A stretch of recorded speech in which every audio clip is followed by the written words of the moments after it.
first time.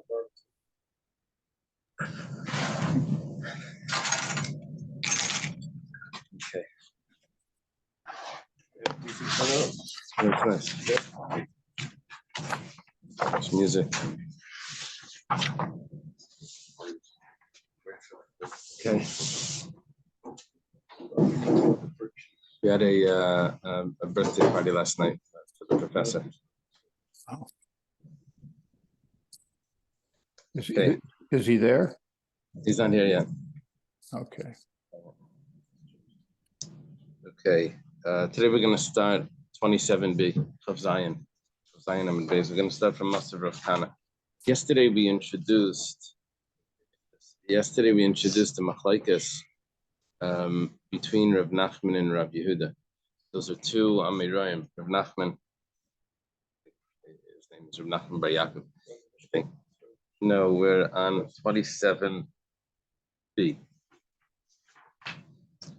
Rav Nachman's opinion is that a person is allowed to take matters into his own hands when he knows that he's right. If someone has an item of his, or if someone's taking money from him, causing him some sort of damage, even if afterwards he could go to court and get the money back, but he doesn't have to wait to go to court. He can just take the matters in his own hand and take whatever item he thinks the person's taking from him. In the story with Rav Chisda was water. The person was taking his water, just watering his field. Rav Nachman said, of course he's allowed to take it. That's even going to cause a loss because he won't be able to claim later to the court how much water the person took. He'll never be able to get it all back. Even if it won't cause a loss, because he could go to court and get it back, Rav Nachman says that he's allowed to take matters into his own hands. And Rav Yehuda said that you're not allowed to take matters into your own hands unless there's a loss. But if there's no loss by going to court, then just wait and go to court and let the court take care of it. So what they tell the kids in school, that you shouldn't have done that. You should just tell the teacher and let the teacher, don't punch the kid out that's fighting with you. Tell the teacher. Okay. Thank you.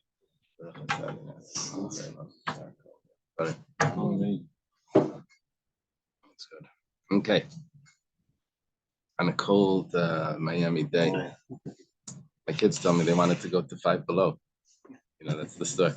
I said, okay, let's go outside. It's 5 below 70. Okay, so it starts like this. Maser Rav Kana. We're going to ask, in this Gemara, we're going to ask 8 questions. 5 of them are going to be on Rav Yehuda, who holds that you're not allowed to take the law into your own hands. One of them is going to be on both of them, and then we're going to have 2 questions on Rav Nachman. So the first question on Rav Yehuda goes like this. Rav Kana asks the question. There's a statement from Ben Bagbag. It's not so common. Ben Bagbag was a convert, right? Or son of a convert. Don't sneak into your friend's property to take your own your item, your football, your soccer ball, or whatever, frisbee. You may end up looking like a thief. You shouldn't sneak through the backyard, sneak through a hole in the fence. Rather, if you go to the front door and you break the guy's teeth, and you say, you push your way through and you say, I'm taking what's mine. Which means that you're allowed to take the matter into your own hands, which looks like the halacha would be like Rav Nachman. You could go to court, get the police involved or whatever, and you'll end up getting the same thing, but it's not necessary. Amrlei, so Rav Yehuda responds to the question, and he says, Imach. It's two approaches to this word. In Rashi, one approach is that he puts over there a question mark, exclamation mark. And I call it a surprise mark. But it says, Imach. You think really that's a question? That means for you? Is that you really asking something serious? Rashi's other approach is that it's just an exclamation mark over there. He says, Imach. You can keep your own question. It's not really a problem. Why? Because Ben Bagbag Yechidahu. Ben Bagbag is an individual.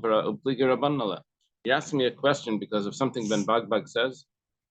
So what? The reason why Ben Bagbag says it is because the sages disagreed with him No, look like the sages. It's not a question on me. According to the sages, you have to go to court. According to Ben Bagbag, you're allowed to do this.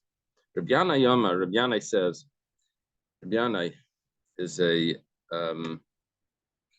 Moira in Eretz Yisrael who is a teacher of Rabbi Yochanan. Question is, how did this end up over there? Nothing but a Girsus Rach Ravina. It's supposed to be, instead of Rabbi Yanai, it's supposed to be Ravina. It makes more sense, at least time-wise and location-wise. It's not interesting. I never noticed that. Ben Barbara was like his nickname, and it's connected to our patriarch Abraham. Right. Right. Very good. So Rabbi Yanai or Ravina says, what does it mean? You go to the front door and you break his teeth. What it means is bedin. It means you break his teeth. That's an expression that means you take him to court, which is it means exactly the opposite of what we're saying. We were trying to bring this as a proof that you're allowed to take the law into your own hands. What it means is that you don't take the law into your own hands. It means that you take him to court, which is exactly the opinion of Rabbi Yehuda. Rabbi Yehuda is the Amira of Rabbi Yehuda. Rabbi Yehuda Bar Yecheskel, student of Rab, student of Shmuel. The Gemara says, if that's how you want to translate this, you want to translate it figuratively, not literally. When it says break his teeth, you want to translate that it means you take him to court, and instead of meaning pushing him aside. So then why does it say and say to him? It should say and they say to him. Who's they? The Bezdin.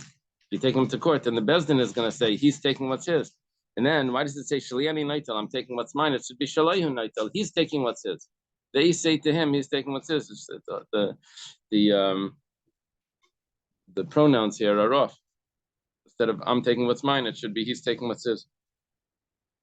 So Gemara says, the Gemara says Kasha. Okay. It's going to be a question on Ravina's teretz or Rabbi Yanai's teretz.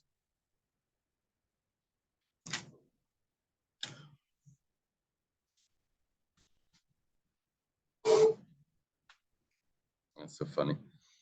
On the side of my Gemara, it says over here, Nachin baze girsas Rabbeinu Chanan al Ravina. So I look in Rabbeinu Chananel on the side. It says Dibri Ravina Nidchu. And on the bottom it says near the Tzarech Liyos Rabbi Yanai. It's supposed to be Rabbi Yanai, so they're switching it back to the other opinion. But I like the Ravina one because it fits with the at least the time and place. So in other words, he would have been later than the Machlekes Rabbi Yehuda and Reb Nachman, and he was commenting on it. Tashima, come and listen.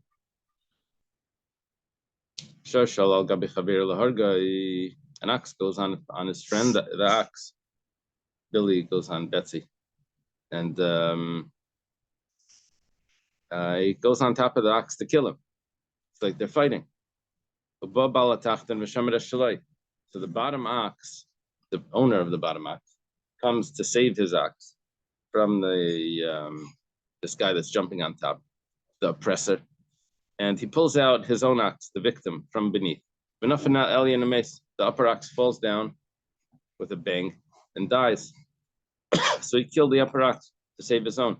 It says the rule is potter, he doesn't have to pay. My love, is it not? The muad, the lack of seda. We're talking about now, there's a huge difference over here. If the if the perpetrator ox, the damaging ox, is a muad or a tam. If it's a muad, then if they would go to court, let's say this guy, let's say Reuven, his ox is the bottom ox. Shimon, his ox is the top ox. If Reuven would take Shimon to court because the top ox killed the bottom ox, so then if it's a muad, then he would get the full price. Okay, he went to court and he got the value. If it's a tam, then he would only get paid half price. So if it's a tam, we would say that you're allowed to take matters into your own hands because you don't have to incur a loss by going to court, but you would only have to go to court if there would be no loss because you would get the full payment. So Gemara thinks over here, the reason why he's pater is because even though there's no loss, because it was a muad, he's going to get the full payment anyway by going to court. But he's patur because he's allowed to take matters into his own hands, even when there's no loss. So it's a proof to Rab Nachman. It's a question on Rabbi Yehuda, second question on Rabbi Yehuda so far. So the Gemara says, "My love, b'muad like Abseda, there's no loss. It's because there's a muad. It's the Shimon's axe that's jumping on top is a muad."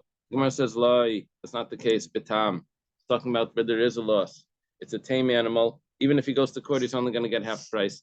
That's not a court case that you want to be involved in. Whichever way you come out, you're going to lose. So either everything or half. So the Tam Dikab say that there is a loss, and that's why he's exempt if he pulls his ox out and the upper one falls down and dies. The Gemara says if we're dealing with the Tam Ema Seifa, let's go a little bit further in that price that we quoted. Price says Dachful Elian Mace. If he pushes off the upper ox, instead of pulling out his own, he pushes off the upper one. Goes directly for the damaging ox, the violent one, and he pushes him off, and he dies. The upper ox dies. Then it says he's chayiv. Gemara says 1 second. Vibatam, if it's a tam animal, the upper ox, it never did this before, right? It's his first time ever trying to kill another.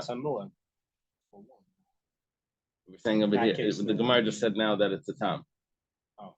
We switched to a tam. If it's a tam, so then am I chayiv? Why is he chayiv? You're allowed to take matters into your own hands if there's going to be a loss. If it's a tam, he's only going to get half payment if he goes to court. Why are we saying that he's chayiv when he pushes off the upper animal? My answer is because even when you're allowed to take matters into your own hands, it doesn't mean that you're allowed to do excessive damage. And since by pulling out your animal, that would cause less damage than pushing off the upper animal. And yes, you're allowed to pull out your own animal because we're thinking now that it's a tam. It's not a kasha on Rabbi Yehuda. Think that it's a tam, and therefore there's going to be a loss if you would end up going to court. That's why you're allowed to pull out your own animal. The Gemara tells me that even when you're allowed to take matters into your own hands, take the law into your own hands without going to court, you're only allowed to do that when you're not causing excessive damage. But to go straight for the top animal and to push the top animal off, that you're not allowed to do, even when there's a loss. Losing the bottom animal for damage to the top one. Yeah, but that you're allowed to do, but you're not allowed to push the top one off. So you can, if you for instance, if you move like your own ox and the other one's charging at him, when you move them away, you're like the other one charging falls off the cliff. Right. In that case, it's you're not actually physically Right. moving the attacker. Right? Then for sure you're puppet.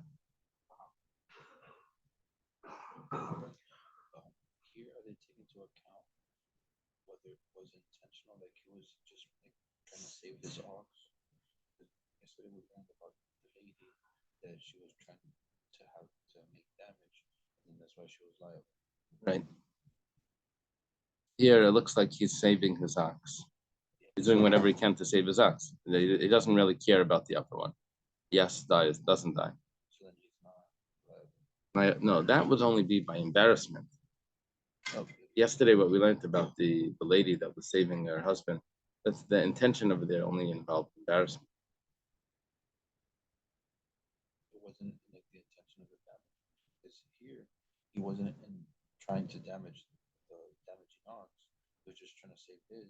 So then it's okay. Well, in the first case was okay. The second case, when he pushes the top one off, trying to save his ox, it's not okay. He has to pay for it. He did the damage like intentionally. No, by both of them, it's not. You see, 1 second.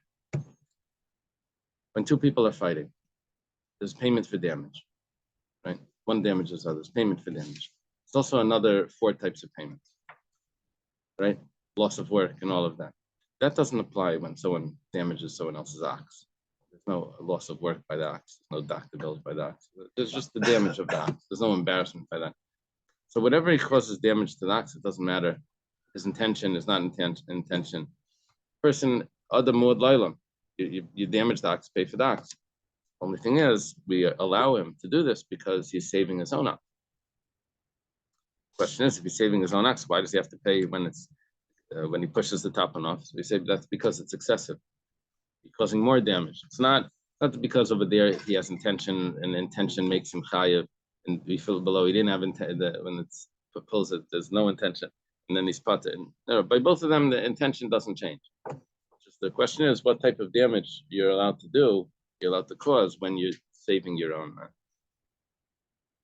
Yeah, that's what it seems. Go crazy. Okay, Tashima. Come and listen. Someone fills his neighbor's, his friend's courtyard with his own barrels of wine and oil. This happens sometimes when you're taking a guest and they come with a few suitcases and then they leave and they leave you like 3 suitcases. And then it's just like, you can't throw it out. It's their stuff. They say, I'm coming back. Like 2 years later, you're like, can you please?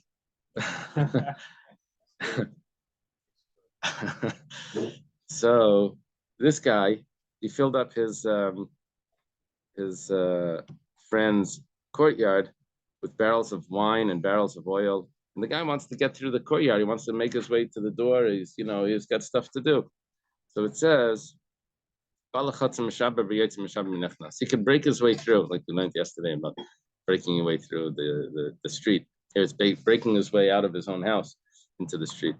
So he can break his way out, break his way in. We see that a person can take the law into his own hands. The guy's not moving his stuff, he's allowed to break it. Amar Rav Nachman bar Yitzchak, Rav Nachman says, no, that's not a proof. What's going on over here is that he's not actually taking the law into his own hands. He's trying to get to court. He wants to get to court because the other guy's claiming that the property is actually his, and that's why he's filling it up with his empty barrels or full barrels or whatever. So what he's doing is, in order to get to court, you're allowed to break the barrels. You're not allowed to take the law into your own hands unless what you're actually doing is getting to court. So you're not taking the law into your own. You're allowed to get to court. Take the law into your own hands to get to court. And what does he get to do to get to court? He's coming to bring the documents or whatever. He breaks his way out, he breaks his way in because they sent him to bring your proof that the courtyard's actually yours. Okay, so it's not a question on Rabbi Yehuda.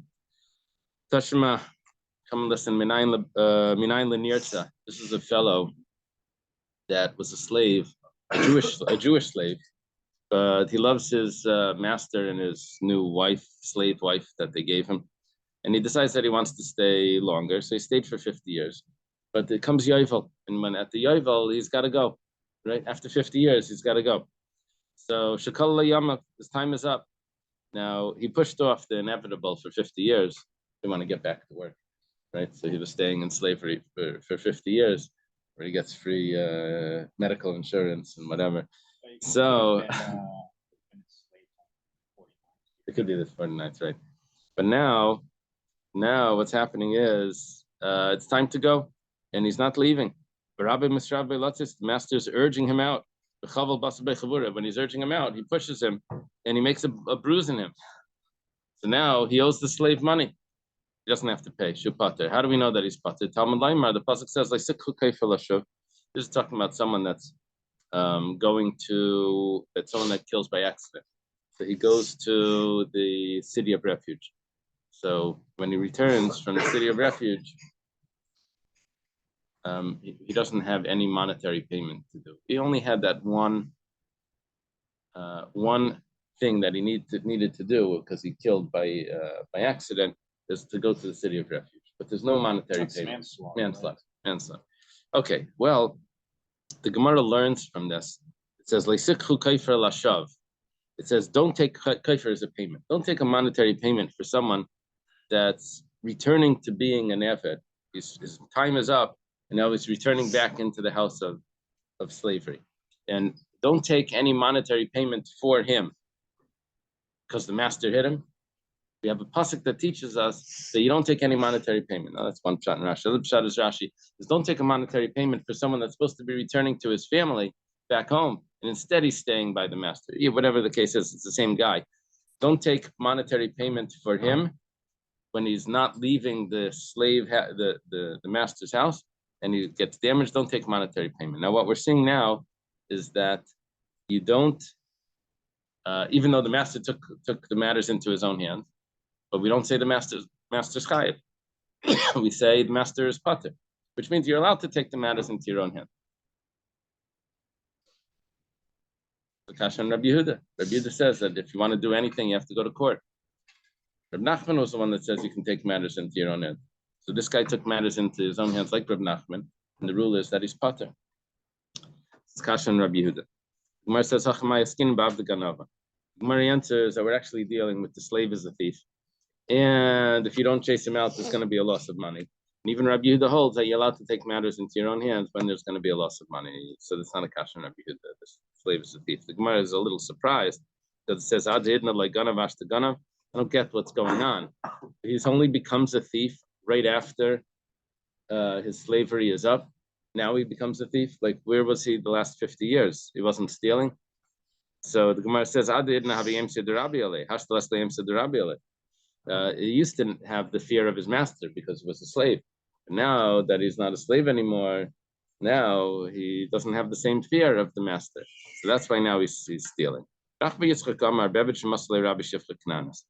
Nachman Yitzchak says, we're talking about the slave that his master gave him a non-Jewish maidservant that he's supposed to be living with, supposed to be mating with, to have children, and those children will belong to the master. The only thing is, he's only allowed to be with her while he's a slave. The fact that the master is hitting him and causing him a bruise is not because the master is taking the matters of law into his own hands. It's because he's protecting the law of God, which he's not allowed to be with this non-Jewish woman. So that's a different story. For that, he doesn't have to pay. For that, even if you're not allowed to take matters into your own hands, but that's because that's your own law. But when it comes to matters to God, that you're allowed to do. Yeah, I'm mitzayim now with a stick. Put on tefillin.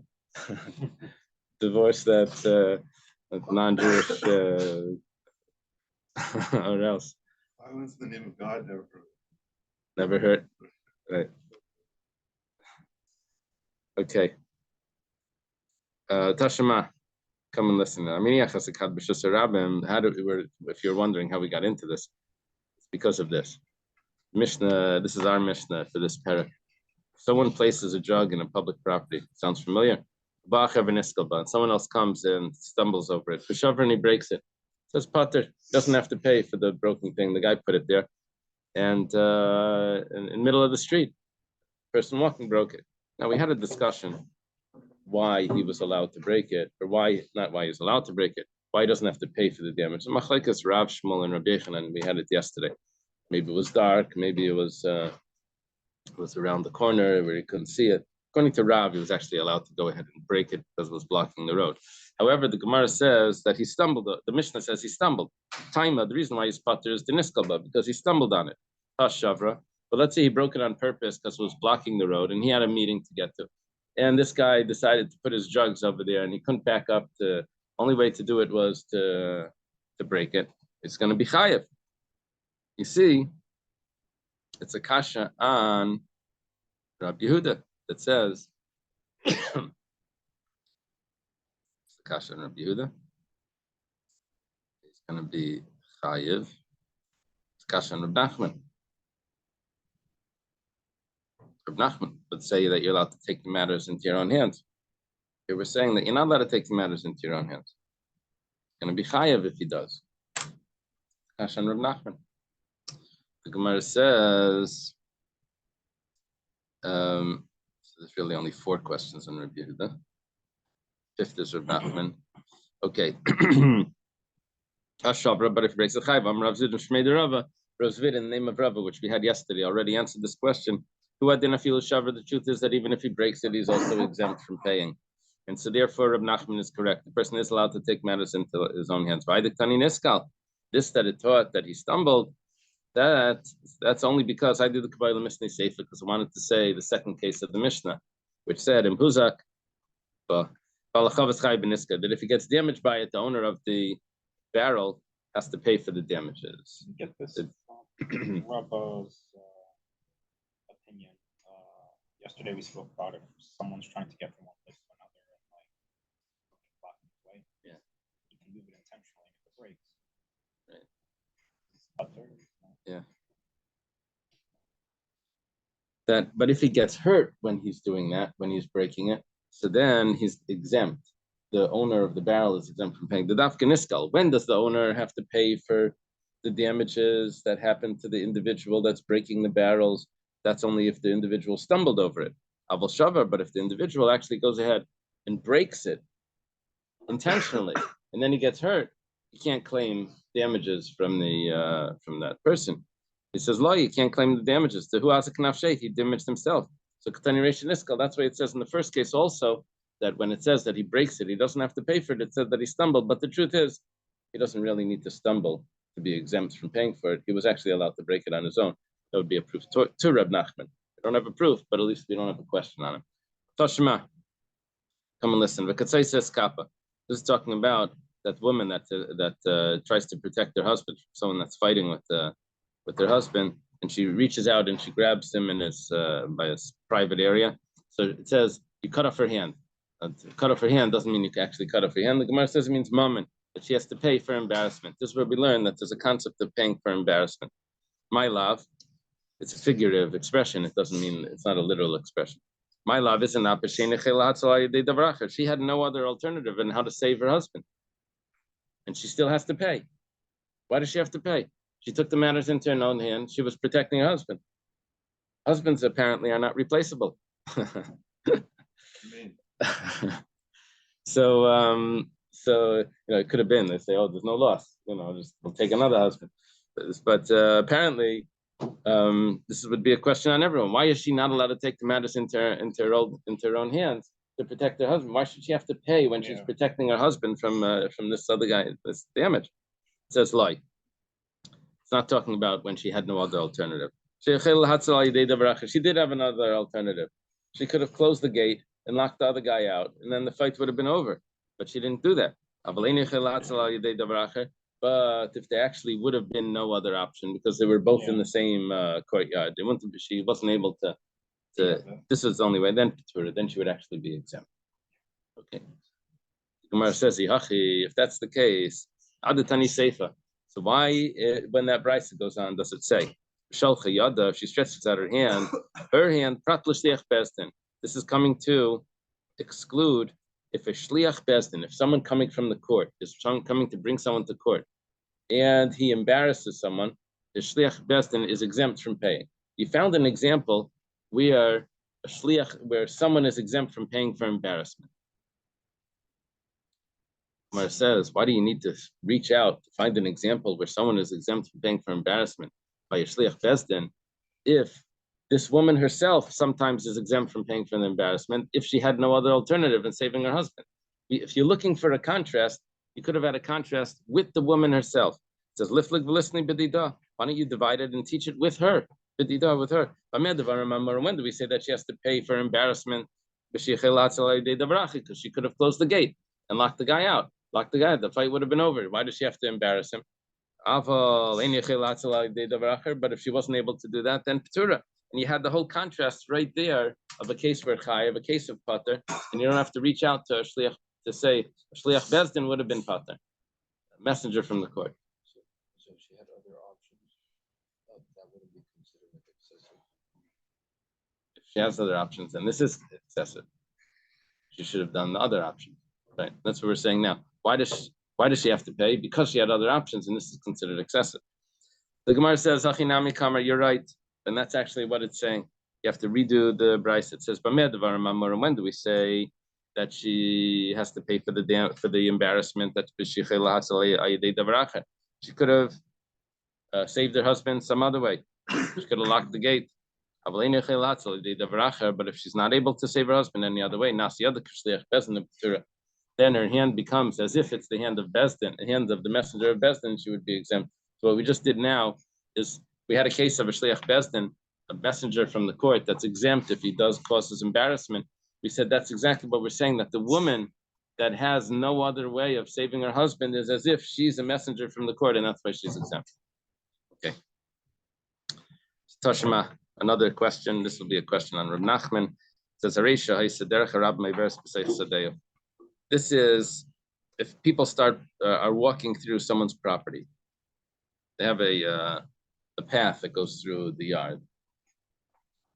This happens in Muncie, in the streets that they built a bunch of streets that are dead ends. And this shul is on the other side. Yeah. So this one guy, they cut through the yard to get through to the other street. Or else you have to go all the way down and go around and do Attacked that. by bears. What is that? Get attacked by bears. Yeah, you get attacked, right? So there's a Excuse me, guy that had, huh? Before you go Sorry? on, I have a question about the sugya we just finished. Yeah. So the Gemara ends up saying that because it seems to me that it says because the government can do it, the private person can do it. Because the shliach of Beis Din can do something, Right. the wife can do something. Right. Seems to me that's a strange way to think. Yeah, but this is Rav Nachman's answer. Uh-huh. Rav Nachman says that every individual is allowed to take the law into his own hands if it's a case of a loss. Well, even if it's not a case of it would be Rav Nachman and Rabbi Yehuda would agree to this, that that you would be exempt when you're doing something that's saving yourself from a loss. Yeah. Yeah. Does that make sense? It makes sense as an analogy in a drasha, but not as a way of learning it to me. Uh-huh. I just don't. Uh-huh. So it's that's what you're saying. Nasa yoda kishliach best in the Torah. When it does that, I guess what it's doing is it's gaining two halachas. It's able to tell you at the same time that every individual that has no alternative is allowed to do this. It's also telling you that a shliach bezdin is exempt, whether he has another alternative or not. Yeah, I guess. Okay, so now we have this guy is he has a path that's going through his property. He's a little upset about that. So not what he does is he says he puts up a sign or something. He says, "Don't walk this way. Walk through the other side of my property. I don't want you to walk over my strawberries. How do you walk by my poison ivy or something?" He gives them a different path. So the halacha is mashenasa nasan. What he gave to them, he gave to them. But he doesn't get his own path back. Now they have two paths. And if we say that a person can take the law into his own hands, so then could pass let him take a stick, sit on the path that he doesn't want them to walk on, and just hit everyone that walks by. Should be allowed to take the law into his own. It's his path. The Gemara says, Amar Rav Zvid, Shmei Rava, Rav Zvid says in the name of Rava. Was that who we had before? Rav Zvid, yeah, the second time Rav Zvid in the name of Rava here. Rav Zvid said in the name of Rava, no, we actually don't let him take back his path because we have a concern that when he gives the public their new path, and the public, when something is given to the public, you can't just take it away from them and change it. Because he did not protest when the public was walking through. He just shows up like 3 years later saying, I really don't like this anymore. So already the public gets the rights to it. So we're concerned that maybe he's going to be not giving the public a path that would be convenient for them. He's going to give them a path that's going to be a crooked path. It means it's going to be a roundabout path. They were cutting directly through, and now they have to walk around the house and through the garage and through the thing all the way up. So we say that you can't take it back. I mean, it's not his property anymore. It is his property, but he gave them a very inconvenient path. If they're going through his property, you should have full rights over it. You should have full rights. Shalom is asking. It's his property. I think the shot is that because he had allowed them to do it, once he allows them to do it, then it's too late. He can't retract from that. Why not? He rented his house for 3 years. The guy who lived in it didn't care. Good question. Maybe that case would be different. Maybe if he's living there and he lets them do it, so then, well, actually, maybe it could be that there's no difference. It could be that once you give something to the public, you can't take it back. He didn't. he allowed them to walk through He his. wasn't there. Oh, but no, so it would have to be if he was there. It would have to be if he was there. Otherwise, they would just be regular thieves. But they were walking through, and he never protested. And now he's saying that I had enough of this. He gives a reason. Would it change anything? I don't know. Right here, we're saying that it wouldn't change anything because we have a concern that maybe he's whenever someone does this, he's going to be giving them a path that's not as good as the first one. We never let him take it back. How long did it consider it? I'm not sure. I'm not sure. Hill is asking how long it takes for them to acquire. I'm not sure. Rav Misharshi, Is it as like you're saying, you just can't build a fence there yeah, he's not allowed to build a fence on his own property? over that area. Then he can't build a fence in his property. So He would have to build a fence that along the allows side. the path to continue to exist. Rav Naftali, did you mention once in Muncie that there was a place that they actually put up a fence? Well, it happens in lots of places. In Muncie, the first Shabbos I was there, I was at the mikveh, and some man shows up at the front door and hands my wife a challah. So she took it. Couldn't use it because I didn't know the guy, I didn't know his kashrus. But he, in his view, he had purchased the right to cross my property at all times. Wow. Wow, just for a challah. He had felt that he had purchased that right. Isn't that amazing? And that the challah, by the way, wasn't the way on Shabbos where you talk about $1. It was literally a challah. It was literally a challah. Okay. In Coral Springs, there's a little bridge over a little canal that lots of people use to get to the shul, and they probably save 45 minutes by using that little bridge. Okay.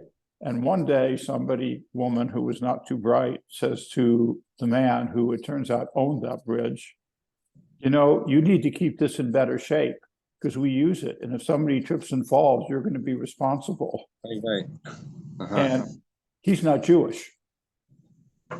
So he said, well, if that's the way you people feel, I'll just put up a fence. You won't use it. But Wow. he's such a nice person Uh-huh. that when people explained the situation to him, he said, okay. No, this is Coral Springs. Yeah. These things happen a lot. The answer to Hillel's questions, we've learned this. And the number in my head is either 3 years or 7 years. But we have learned this. Hillel, we learned this and we called it adverse possession. In Florida, it's 7. In Florida, he says it's 7. It's 7. Uh-huh. I think we learned 3. Okay. So the Gemara now said another answer.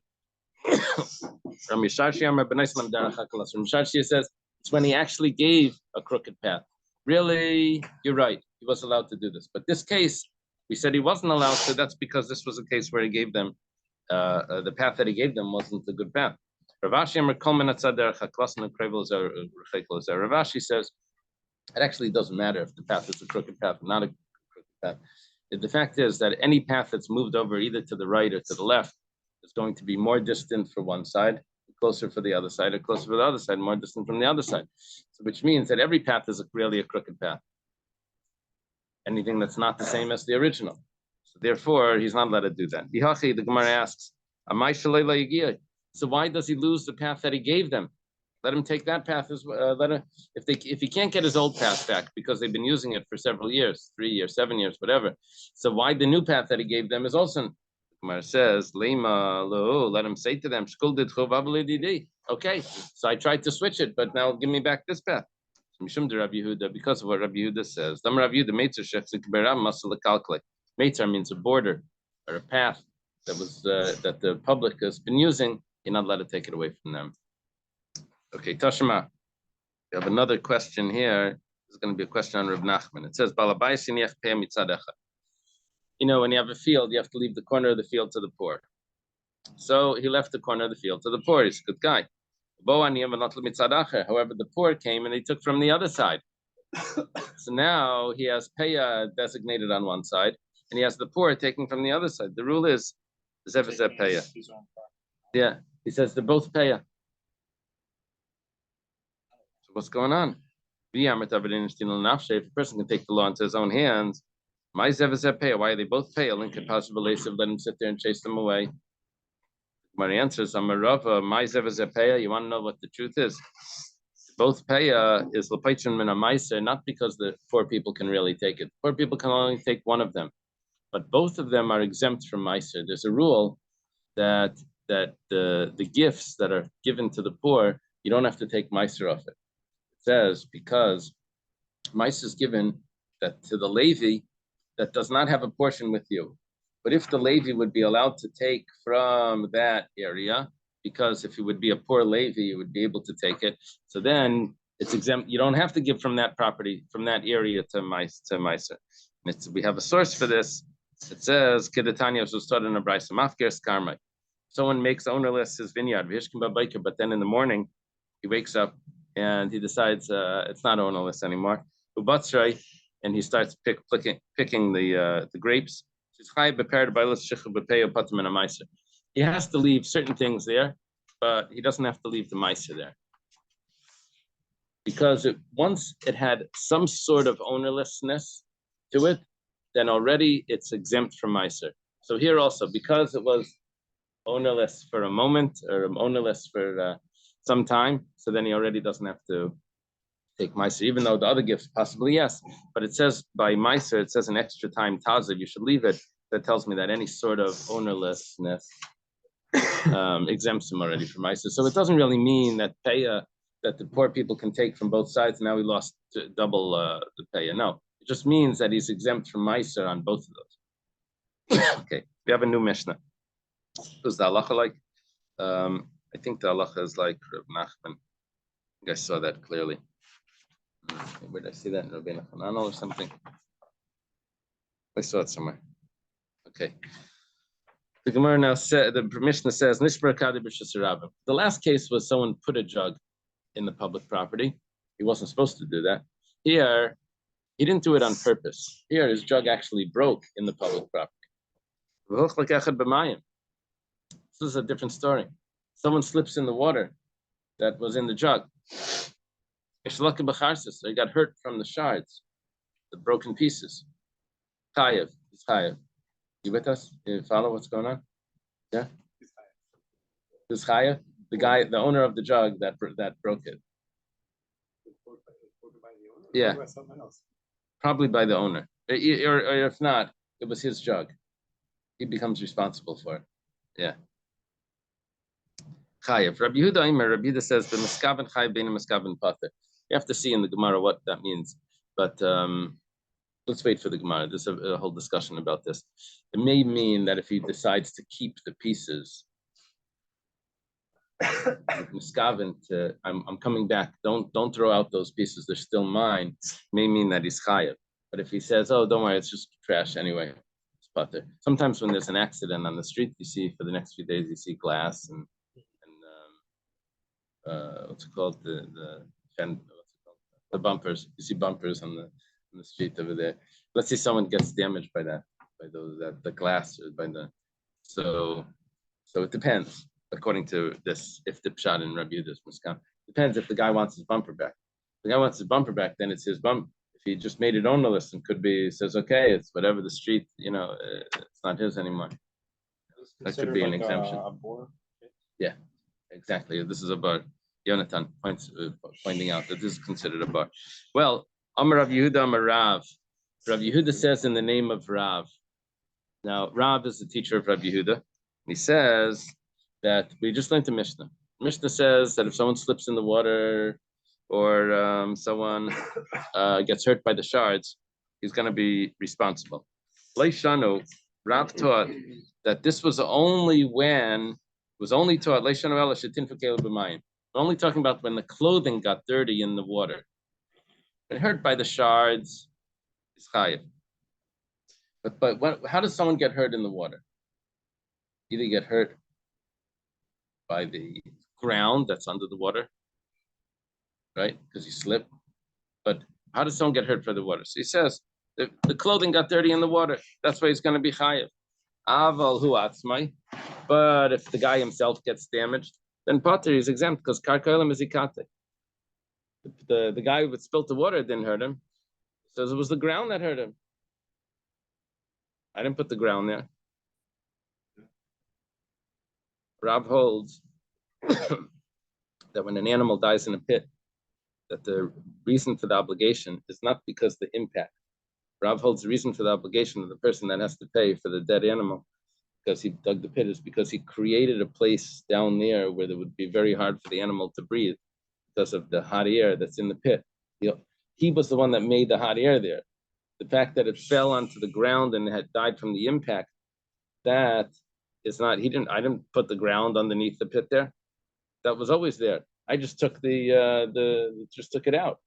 So it would have to be the only thing that you put there was the hot air. So ultimately, we're going to claim The hot air kills people. that's what it looks like, or animals. Suffocate. Miami, August. Yeah. So okay, this is the machlekes. Ultimately, I think in a practical way, I think a person would always be chayav because you would claim that even though there was impact, but if the air would have been different, the animal would have survived. Either way, you're going to be chayav, even if you can prove that it was the impact, probably. But can you say the same thing about the air? He says, "Oh, I didn't put the ground on there." He doesn't say, "Oh, I didn't put the air." No, but you created that air. Rav Yehuda goes on. He says Rav passed away. He left the yeshiva of Rav, and he goes to study by Shmuel. He comes to Shmuel and he tells Shmuel statements that Rav had said. Amrali, Shmuel says to me, this is Rav Yehuda talking. Michti, 1 second. A rock, a knife, and a load, some bundle. Means we know that that's under the category of bar. All of them, I say, an ox is not a man, a donkey are not vessels. That means that if an ox falls into a pit, you have to pay for the death of the ox. If the donkey falls in, you have to pay for the death of the donkey. However, if a person falls in the pit, you don't have to pay for the death of the person. Damages, yes, but not for the death. And also vessels that fall into the pit, you don't have to pay for the death of the vessels. The death of the vessels means when they break. So it's just interesting. A pit, though, you don't have vessels. So he says, 1 second. He says, what's going on over here? Rav says that if someone slips on the water and gets hurt, you're exempt for the damage to the body, but you have to pay for the dirty clothing from the water. He says that's vessels in a pit. Vessels in a pit is exempt. You don't have to pay for the vessels. Rav, what Shmuel is saying is Rav is 100% wrong. He's wrong on the person and he's wrong on the kalim. The person you should be chayav because it's just damages. And vessels is considered when they get dirty, when they get ruined, that's considered that they're death. So you should be exempt. So for Rav, what does Rav say to that? Rav says that's only if he would have made the water ownerless. Then he would say that it's considered a bar. Rav has a different opinion. If you don't make the water ownerless, he decided he wants to go back to get his water. Apparently water was that significant that he was going to go back to pick it up off the ground, spilled water, then it's considered his money. And if it's considered his money, then it goes under the category of a shar of his ox. And an ox that damages vessels, person's chayav for. Okay. Then I think I have to stop here because it's going to explain the next price. I don't want to rush it.